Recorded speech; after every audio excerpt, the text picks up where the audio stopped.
ওরে বাবা! বাড়ি ফেরার পথে এখানে আবার কে দাঁড়িয়ে দাঁড়িয়ে রান্না করছে। এখন আমি বাড়ি ফিরবো কি করে? হ্যাঁ হ্যাঁ, এখান দিয়ে যেতে হলে আমাকে অবশ্যই খাবার দিয়ে যেতে হবে, না হয় যে আমি তোকেই খাবো বুড়ি। ওরে বাবা, আবার কেমন কথা! তুমি আমাকে এই পথ দিয়ে যেতে দাও। আমি তো বুড়ো মানুষ, আমার শরীরে কেই বা আছে? দয়া করে আমাকে এই পথ দিয়ে যেতে দাও। আসলেই তো ঠিকই। আচ্ছা ঠিক আছে, আমি তোকে যেতে দিব। তার আগে তোর বন্ধুদেরকে বল ভিডিওটি লাইক করে চ্যানেলটি সাবস্ক্রাইব করে দিতে, তাহলে তুই এই পথ দিয়ে যেতে পারবি।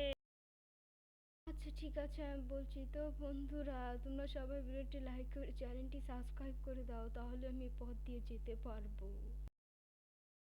বাহ, এই বুড়ির কথা মতো তো দেখি সবাই লাইক এবং সাবস্ক্রাইব করা শুরু করে দিয়েছে। তাহলে বুড়ি তুই যা।